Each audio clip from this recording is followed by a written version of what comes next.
So you see how it's like it's being taken and broadening the definition in such a way that it gets applied beyond what the original intent is. First, we learn in the Old Testament that rebellion is the sin of witchcraft. The reason rebellion is like witchcraft is because when we rebel against authority that is set over us, we are stepping out from under the protective covering and inviting demonic spirits to attack us with no covering. Witchcraft is inviting demonic spirits to influence our lives. And I have to say, this is the worst proof texting and equivocation of terms I have ever seen.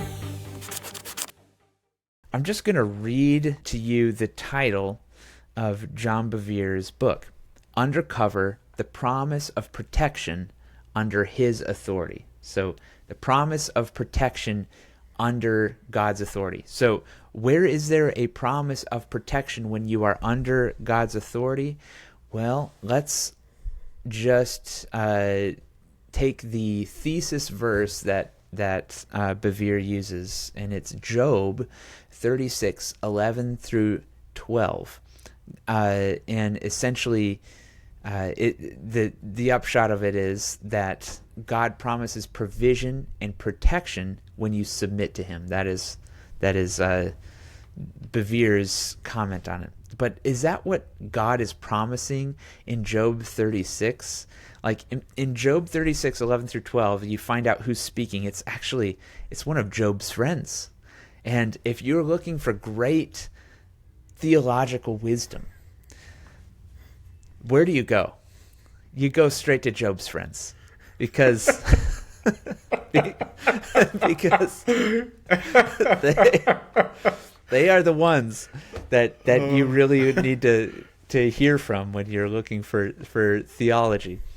But I mean, the whole point of that verse was an accusation against Job that hey, you're not under God's authority because look at what's happening. You must be in rebellion, says Job's friend. And so if Job's friends are telling you something about God, should you take that and make it the thesis of a book that you're selling?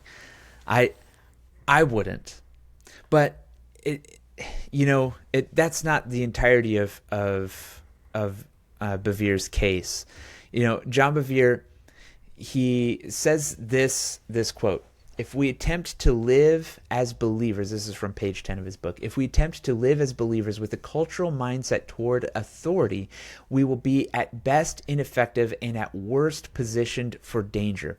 Our provision as well as protection could be blocked or even cut off if we disconnect ourselves from the source of true life, meaning submission to God."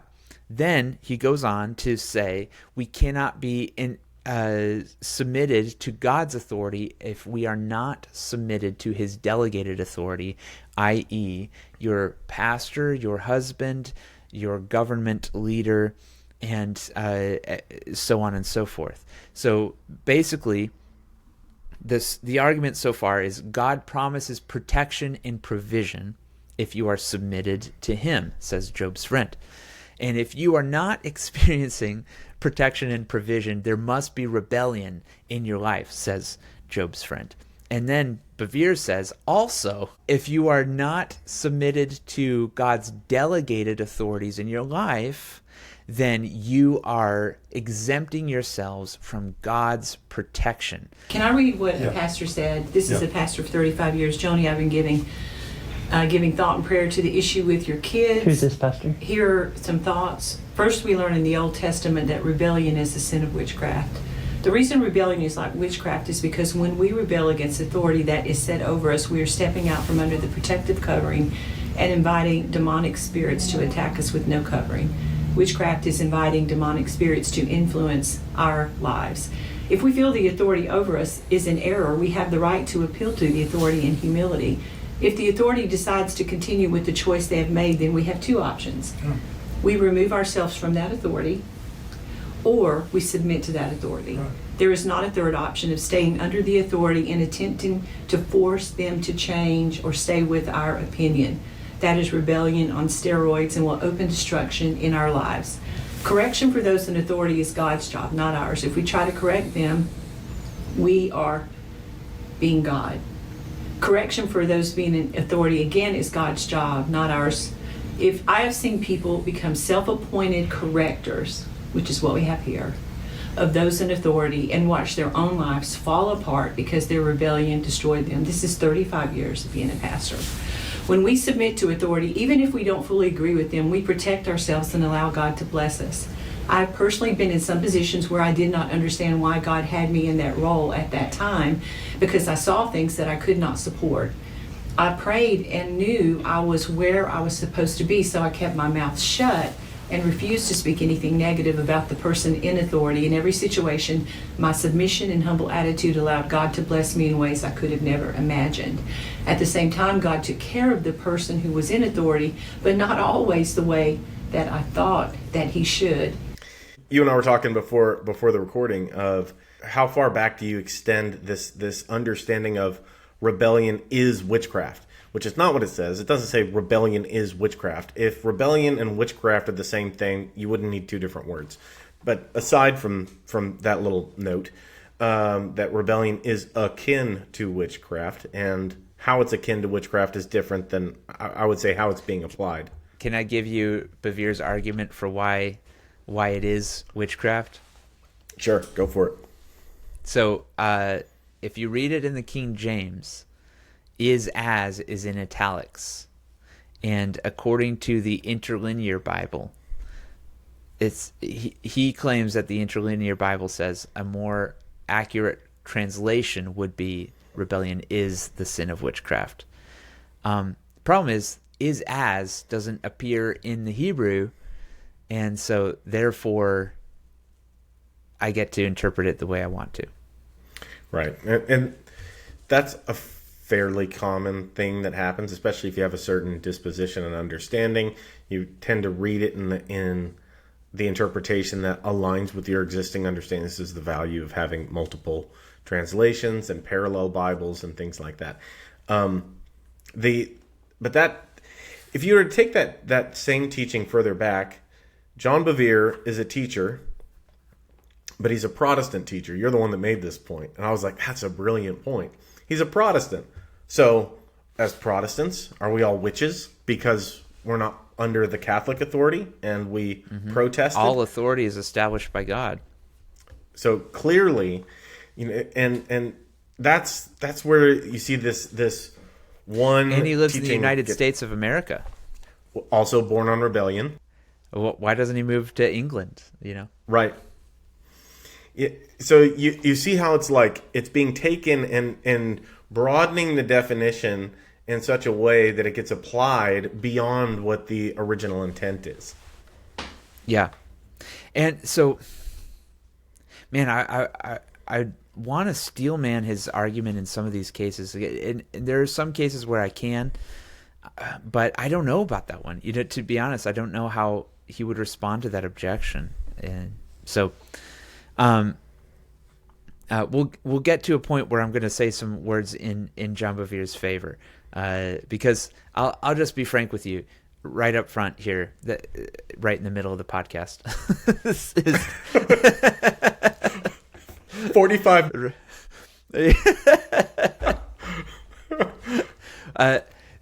To be fair, I don't think John Bevere is a false teacher. I think he is a guy who loves the Lord, who has exhibited great Christian character in so many areas of his life, has a fabulous marriage, his kids love him. It's a great testament to his faithfulness to the Lord. I see so many of the things that he teaches that I just agree with. I agree with wholeheartedly, and but even some of the things he says in Undercover, I think are good. I think what he does is he takes some good things and he begins to broaden those things out, like you said, Jeff, without any nuance. Chapter 13 of Bevere's book, Undercover, talks about spiritual abuse. And Bevere begins the chapter by claiming that spiritual abuse is God's plan to break us. And he says this: God our Father has a certain goal to accomplish in each of us. Let me warn you, it may not sound delightful, popular, or pain-free, but it is what's best for us. His desire is to break us. Scripture makes this plain.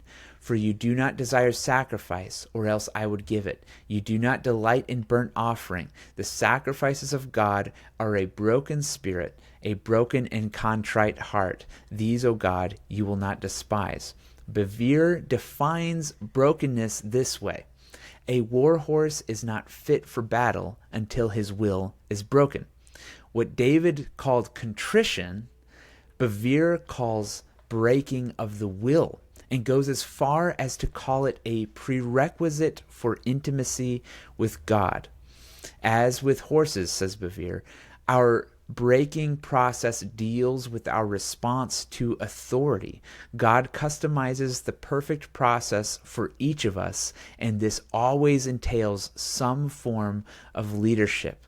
And I have to say, this is the worst proof texting and equivocation of terms I have ever seen.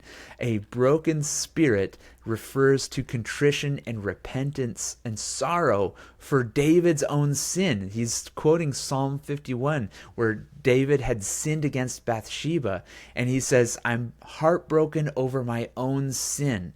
But that heartbreak, that broken spirit, is what the Lord was looking for in David after his sin. What John Bevere calls brokenness is he's talking about a war horse and trying to break the will of a horse, and he's saying that it is a prerequisite for intimacy with God, and that God customizes your abuse so that he can break your will. And I just have to say no to that. No. That's sin. That's evil. No. So my thought on this, I mean, John Bevere was mentored by Benny Hinn. Benny Hinn was heavily influenced by Oral Roberts. Robert Tilton. And all of whom had significant issues in their leadership style. Oral Roberts had the whole thing of, if you don't give to me, God's going to kill me.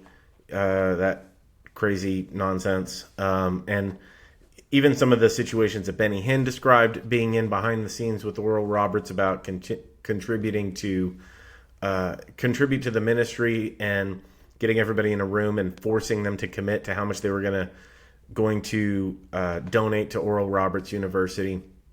There were clearly some bad situations there. So that gets influenced on Benny Hinn. Benny Hinn, I'm sure, reproduces certain amounts of this and people that he disciples, and it's kind of this teaching that has been continuing. So even though we're specifically kind of deconstructing on John Bevere's book, I would suggest that this teaching has been promoted and has been influenced even beyond some of the writings of Bevere. I'm sure it's something that he was taught. Yeah, well, he was taught it, and there are many issues where there was direct conflict that he talks about in his book. He never mentions the leaders, but there, it's obvious he's talking about. Benny Hinn, and in some cases Robert Tilton. But here's the quote from not Benny Hinn, from John Bevere. The moment, this is from page, I don't have the page number here, but you can read it yourself and find it. The moment you justify and defend yourself, you yield to your accuser as judge. You forfeit your spiritual right of protection, for he rises above you in the realm of the spirit as you answer his criticism. He also says this in the same chapter: defense, correction, vindication, or other appropriate responses, that is, to spiritual abuse, should proceed from the hand of God, not man. An individual who vindicates himself lacks the humility of Christ. Those who defend themselves come under the jurisdiction of their accusers and their judgment, and thus forfeit divine intervention. Those are all direct quotes about how to handle spiritual abuse from this book. What do you think, Jeff? Well, I think I think he came to conclusions I wouldn't come to. There's elements of it where I kind of agree that there's a time where if you're under bad authority, responding to an accusation according to a false premise or being defensive, actually you're subjecting yourself to their judgment. You're essentially acknowledging their authority to judge you. But he goes to the conclusions of God can't move, and those types of things that I think that there's clear biblical problems with that. First, here's his proof text. He uses Matthew 5:25 and 26. Come to terms quickly with your accuser, lest he hand you over to the judge and you be forced to pay every penny. And he's saying that this is a false accuser. And you need to submit to a false, this is the context that he's importing this into. The false accusation of somebody, you are to treat them the way Matthew 5:25 and 26 says. Matthew 5:25 and 26 has nothing to do with spiritual abuse. Right. It has nothing to do with false accusation either. It's here's the thing is, but he rises above you in the spirit, Jeff.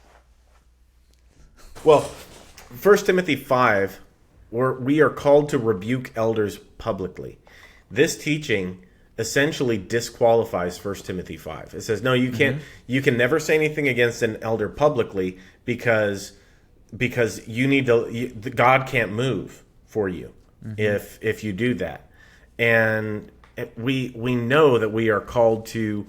As elders, you're called to be to a higher degree of accountability. That is both to the Lord, but also to people.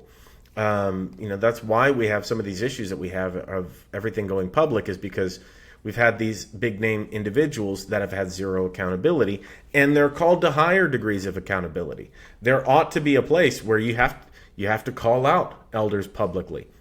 In an ideal situation, if somebody sins, you address it in private. But if it's a public thing, or if it's a public thing or a private thing that's affecting the public, it needs to be called out. Yeah, but Ham uncovered Noah's nakedness, and therefore, if you expose a leader's sin, you'll be cursed just like Ham.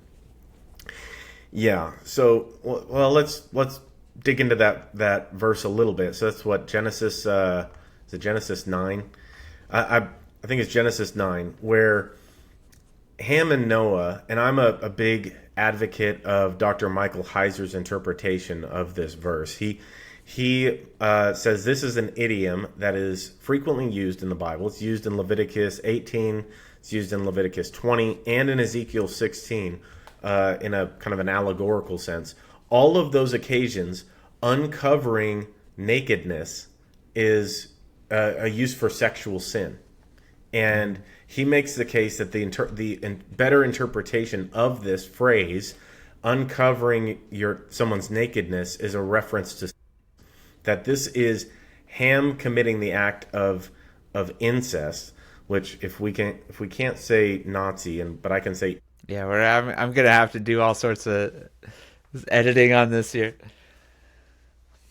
But that's the interpretation, is that Ham was, as a sign of dominance, trying to usurp his father, committed an act of incest with his mom.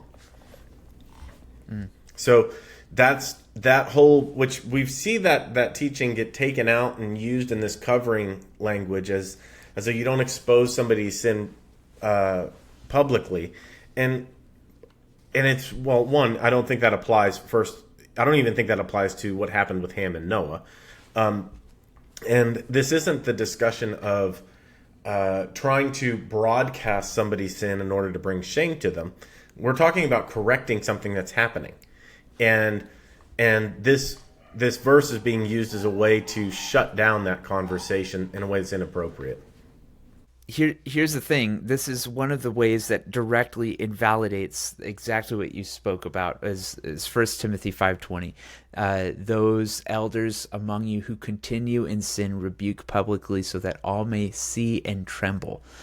And so, or fear, so what's the purpose is to instill the fear of the Lord in the body of Christ. And man, there's just been a culture of silence when it pertains to the abuses of leaders within the body of Christ. And in so doing, what happens is there are victims of these abuses. We look at the Mike Bickle situation. People didn't want to say anything. And who is helped by that? The abuser. Who is harmed by that? Those whom he has abused.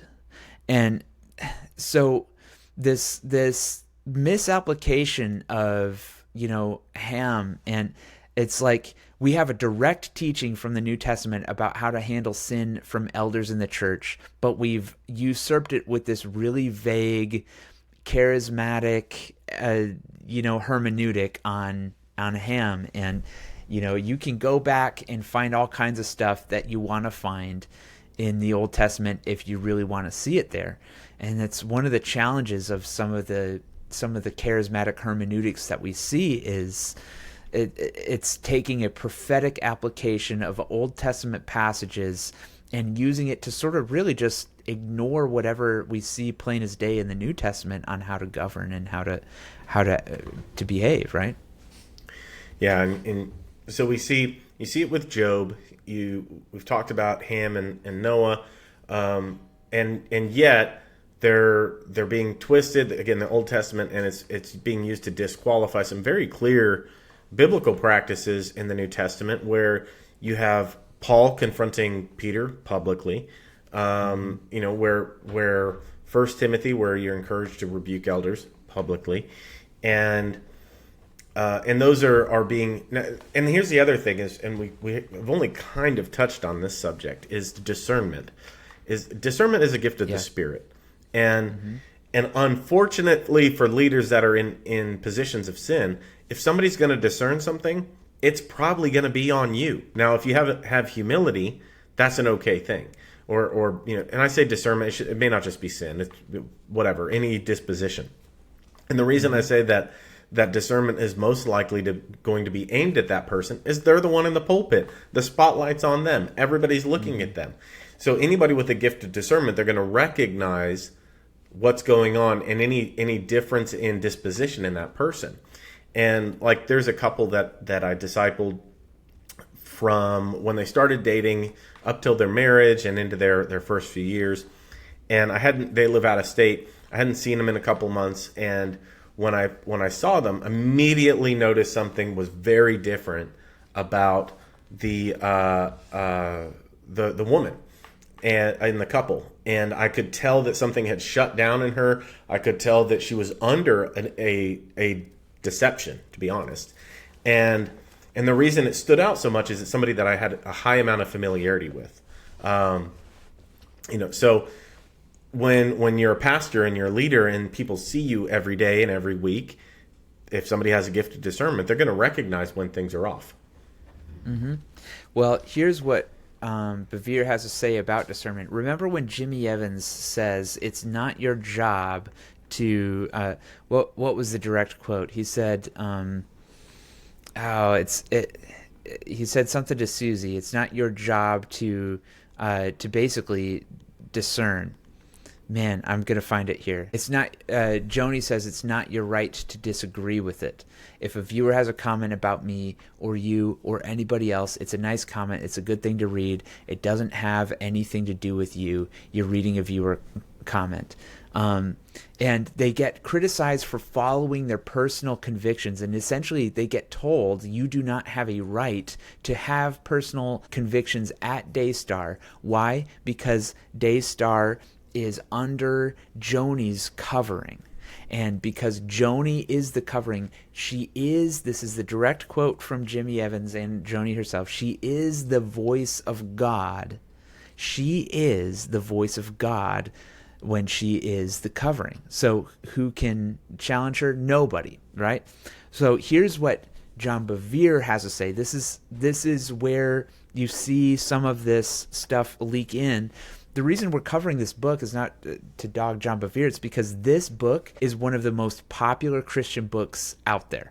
And it is extraordinarily popular. Even if you've never read this book, you have certainly heard sermons that have been inspired by this book. And it has been incredibly influential, particularly in the charismatic movement. And here's a direct quote from page 147. Our judgment will be relative to our submission, for authority is of God. To resist delegated authority is to resist God's authority. We should not take upon ourselves the pressure to discern beforehand whether leaders are right or not, nor should we judge after the fact. This is not our burden, but God's. He alone knows and can change hearts as he desires. Now, to be fair to Bevere, the context for this quote is not about right and wrong, like clear black and white issues. It's about wisdom. And so he's saying, but the effect is the same, right? Because throughout the book you see these chilling warnings.